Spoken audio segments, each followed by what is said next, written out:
exactly what you want to see. Let's run this puppy in. Score a touchdown and tie this game. Life, run for your life, touchdown on one play. Worked on this in practice. Touchdown. It's up to Kelvin Benjamin. This is all you, buddy. Kelvin Benjamin for a touchdown. Oh, he toasted his man. Holmes toasted his man. Spin move. Oh! Oh!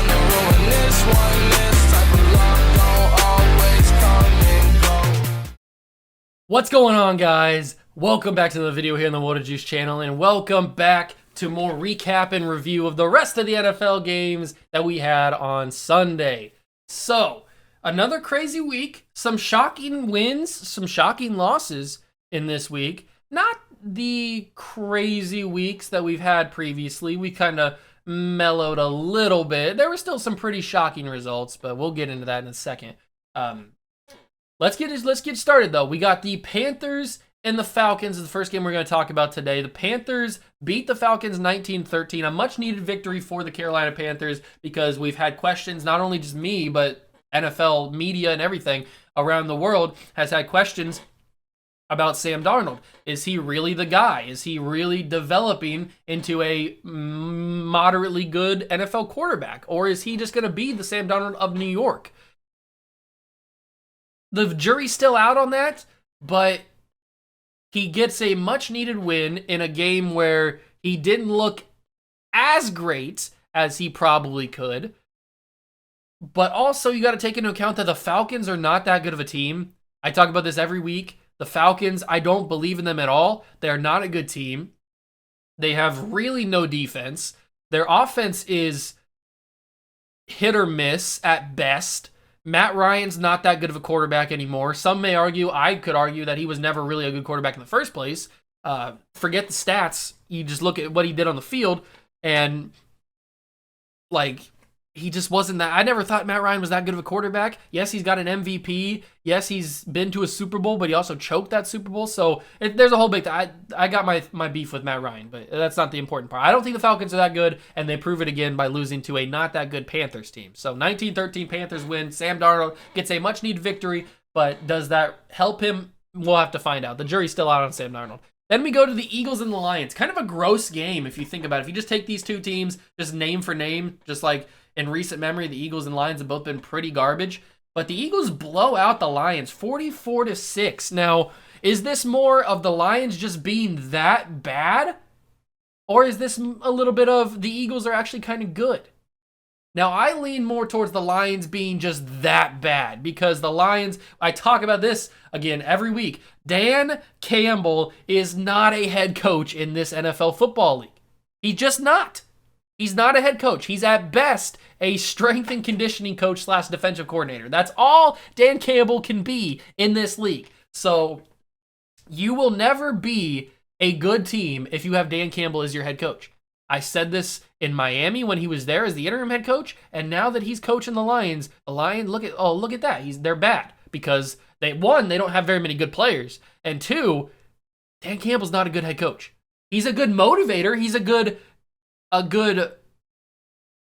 guy to get the talents, the juices flowing, and to get the emotions high. But when it comes to in-game schemes and changes and defensive play calling and offensive play calling and situational plays, he's not that guy. You're not that guy, pal. You're not that guy. So the Eagles, on the other hand, I don't think are very good either. Jalen Hurts, I don't believe at all. And this Eagles team got lucky and looked really good against a really bad Lions team. But you have to take into account that's a really bad Lions team. So we'll find out what the Eagles are later in the season as we keep moving forward. I don't believe in them, but they do get a big 44-6 victory over the Lions, who are still the only winless team in the NFL, which is cool.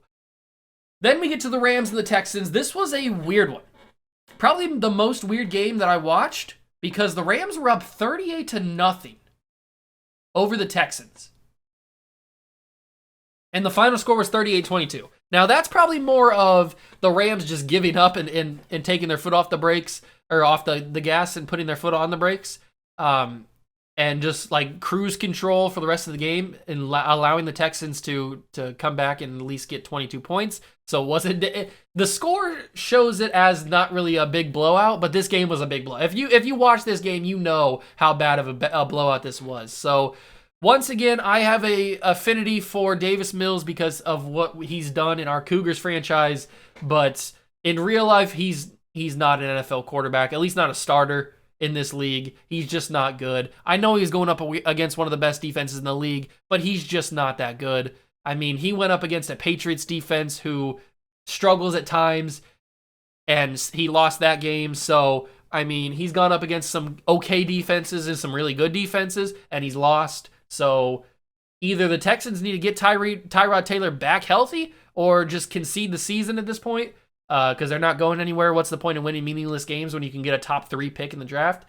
So, Texans make it look closer than it actually was, but the Rams continue to dominate, and I'm leaning more towards the Rams being a Super Bowl favorite because they are looking real good. Then we move to the Jets and the Bengals. In probably the biggest shock, now that I look at these scores, it's probably the biggest shock of the entire weekend because the Jets win 34-31 over the Bengals. Everybody and their mother had the Bengals winning this game. Why wouldn't you? I had the Bengals winning this game because of what they've done this season, what they did against the Ravens last week. I mean, how could you not? You'd be crazy to not have the Bengals winning this game by at least 3 touchdowns or maybe a little bit less, 2 touchdowns, something like that. But they lose this game. Joe Burrow struggled in the main part of this game. Mike White threw for 400 plus yards. He's the second quarterback to do that. In their first ever start, Cam Newton back in 2011 is the other one. So, what do we make of Mike White? Do we? I saw people on Twitter making the joke that Mike White's the next Tom Brady because Brady obviously infamously came in for Drew Bledsoe when Bledsoe got injured against the Jets in the regular season. Brady came in, and the rest is history. But now people were making that connection that Mike White is now the new Tom Brady because he came in for the injured Zach Wilson, and he had this game against the Bengals. Now, we do have to consider that this is the Bengals. Their defense has played better than we thought, but there's still a bad defense, or there's still a mediocre defense. Joe Burrow's still a young quarterback. Yes, he's looked amazing at the start of this season. He has looked unbelievable. Him and Jamar Chase is one of my favorite wide receiver quarterback connections in the league currently at the moment. And Jamar Chase had a decent game, but this team struggled. They could not run the ball very well. They could not stop Mike White. Their zone was not working against this Jets offense, and the Jets beat them. They shouldn't have, but they did. Joe Burrow struggled a little bit, and they lost. So it's a big win for the Jets, but it's an even bigger loss for the Bengals. Bills, Dolphins, not really much to talk about here. Dolphins lose 26-11 against the Bills. It's a game that everybody picked the Bills to win. Nobody really had the Dolphins winning because the Dolphins are a bad team right now. I don't know what happened to them, but they are a bad team. Tua looks lost out there. He's not getting the job done in the way that the Dolphins, or in the way that a lot of people thought he might. And Josh Allen looks really good. This Bills team is a little inconsistent. I don't know really what to make of this Bills team. I think they're still a pretty good Super Bowl contender, but I don't know. It's weird with the Bills. But they do get an easy win against the Dolphins. It was a little bit of a struggle at the beginning, but we knew what was going to happen. We knew that the Bills were going to win. So Bills win 26-11. Steelers and Browns. Steelers and Browns. I am happy about this game. I don't like either one of these teams. I hate the Steelers. I hate the Browns. But I hate the Browns fans even more. I talk about this all the time. How I love to root against the Browns because I like to watch chaos. I like to watch the Browns fans cry. I like to see them in misery. I don't know if that makes me a bad person or a weird guy for liking that, but I don't care if they want to see the Patriots lose. Good. I hope you do. That's what football's for. You want to see other teams lose. But I just like to see the Browns fans upset and the Browns fans panic mode. And that's exactly what they are because Baker Mayfield is not that guy. we may have thought at the beginning of the season that Baker was going to take the next step or become a more coherent quarterback. Baker Mayfield's not that guy. He is a guy who needs to be 100% healthy. He needs to have the best offensive line in the league. He needs to have the best running back tandem in the league. He needs to have the best wide receivers in the league. And he needs to have no pressure in the pocket. He has all that. Well, he has a couple. He has the best running back tandem in the league, and he has the best offensive line in the league. But he does not have the best wide. I mean, Jefferson, J. Noto, Beckham Jr. are pretty good. Donovan Peoples-Jones is okay. But Baker Mayfield, whether he's hurt or not, is not that good of a quarterback. And the Browns fans need to come to that conclusion. They need to come to that realization that Baker Mayfield may not be their guy. It's a good thing they did not pay him, because they would be screwed if they paid him all that money and this is what they're getting. So they got super lucky for that. And now they're in panic mode. The Browns are in panic mode because they've got a tough schedule. They've got a inconsistent quarterback, a banged up team in general in all phases, and I'm happy. I like to see the Browns fans upset. So I don't like the Steelers either. I don't think the Steelers are any good. They got lucky that they played the Browns when they did, when Baker was injured and when the defense is hurt and they're just not playing very well. They got lucky. But the Steelers are not good either. They struggle to run the football. Najee Harris, the only reason they're getting yards is because Najee Harris is so good. That's the other, like, if they had any other running back, they would be getting no yards. But it's just because Najee Harris is such a difference maker that's why they're getting a lot of the rushing yards. Ben Roethlisberger cannot move. He cannot throw. He's a bad quarterback at this point. And they have a really good defense that is really carrying them at this point. So I don't think they're any good, but they get a win against a broken down Browns team, 15-10. Good for them. 49ers and Bears. 49ers get the win, 33-22. There's not really much to talk about in this game except for Justin Fields played really, really well in the loss, and it's a wonder. You know what the one thing that changed between last week and this week? There was a different guy coaching this team. Matt Nagy was not on the sidelines on Sunday. He was in some undisclosed location because he's on the protocol list. He was out. And it's a wonder.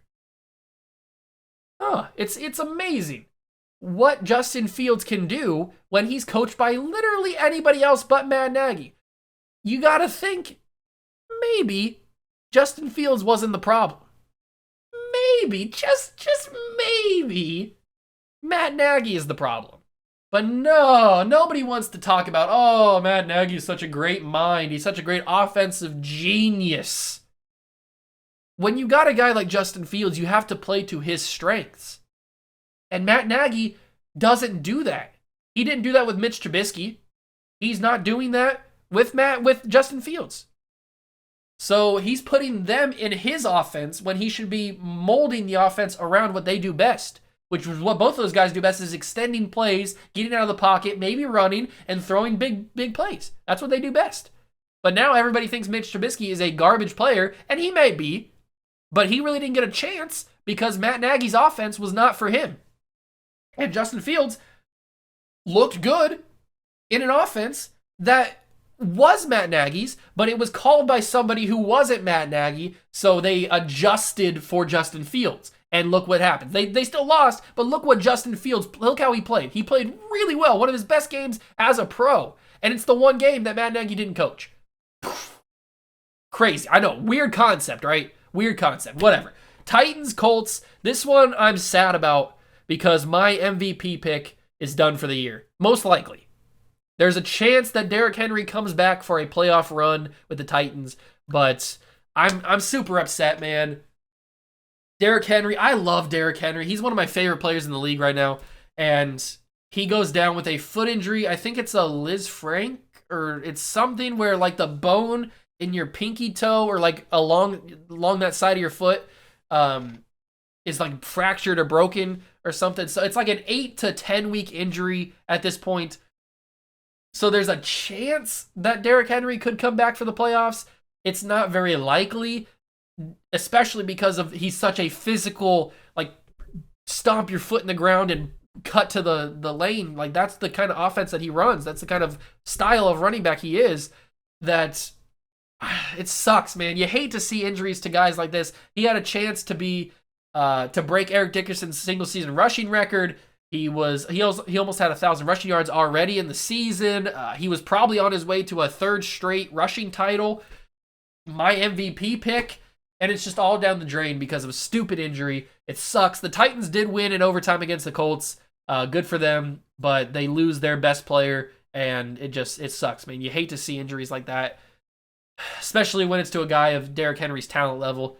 It's annoying. But the Titans win. Carson Wentz has looked good. What does that mean? Does that mean he's good? I don't know. Still don't believe in him, but hey, whatever. He's looked pretty good.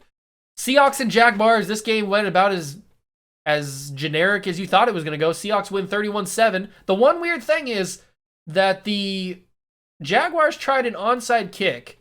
They did it, but Travis Homer of the Seahawks, who was on the return team, picked up the onside kick and took it back to the house for a touchdown, which I have personally never seen in my life. I don't know if it's ever been done in the NFL before Sunday, but I personally have never seen it done. I've never even done it in Madden. So, like, that's a crazy thing. But the Seahawks win 31-7 without Russell Wilson again. Geno Smith was the quarterback. They didn't need Russell Wilson. They could have had me out there throwing passes, and we would have still been able to beat the Jaguars because the Jaguars are just that bad. So you got to feel bad for Urban. But at the same time, I mean, he's just got such a bad roster. Their team is just bad. Trevor Lawrence has looked bad.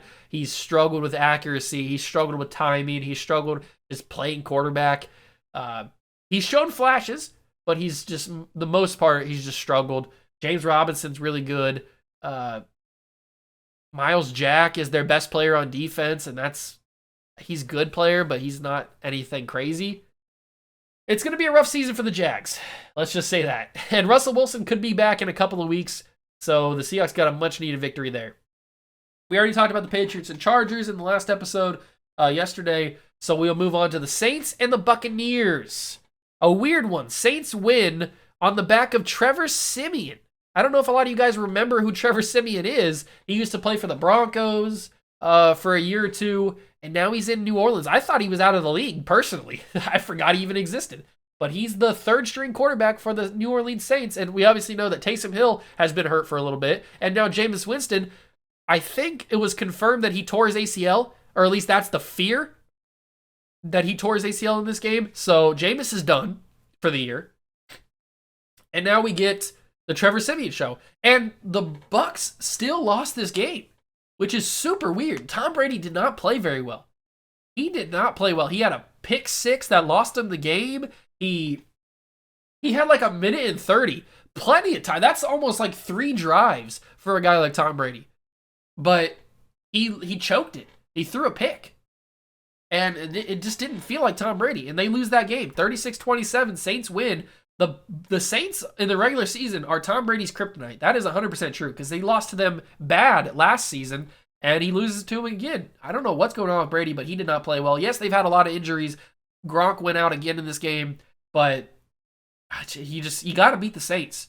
When you're a team like Tampa, who's the defending champs and wants to win the championship again, you got to beat a team like the Saints, especially when their quarterback goes down with an ACL injury.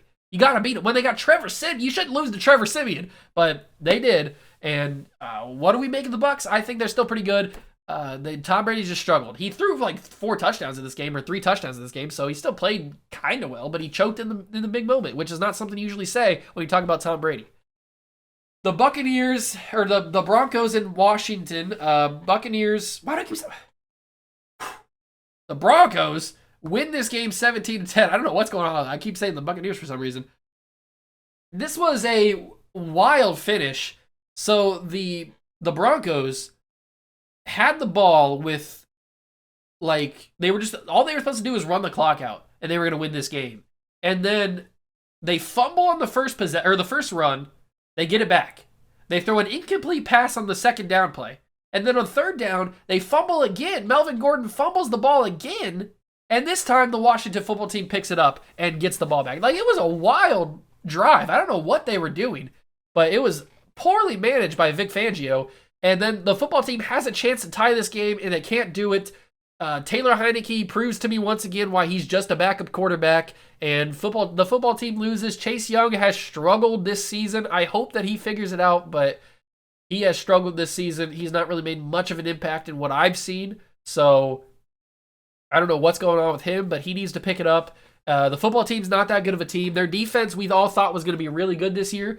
And why wouldn't you? Because they have one of the best defensive lines in the league, at least on paper. But they have not played really well at all. And they lose to a bad Broncos team. That's all you can say. They lose to a bad Broncos team. Cowboys and Vikings. The Cowboys were sweating in this game. Let me tell you that. Cowboys, not only the players, but the fans were sweating in this game. They were losing to the Vikings in the fourth quarter. No Dak Prescott. He was ruled out before the game started with a calf injury, I'm pretty sure. And so it was Cooper Rush.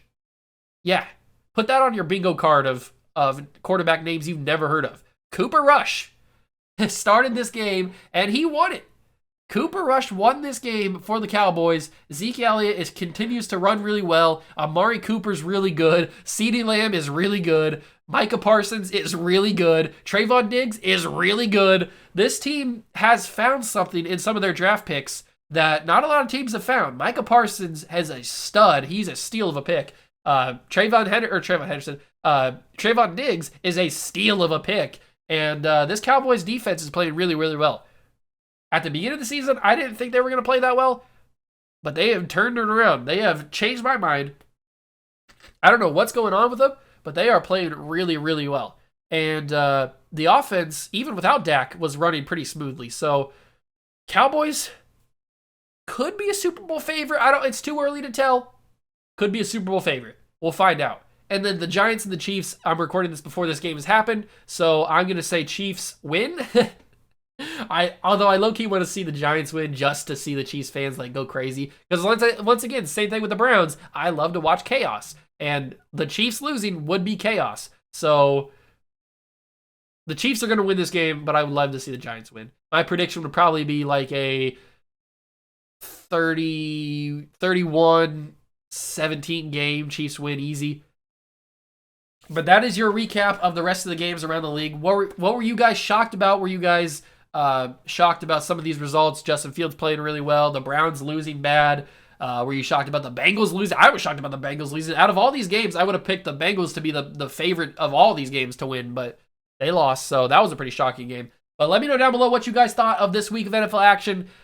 Stay tuned for more NFL coverage, and I'll see you guys in the next one. Thank you guys so much for stopping by and watching. Smash that like button, subscribe to the channel, join the Juice Club. Peace.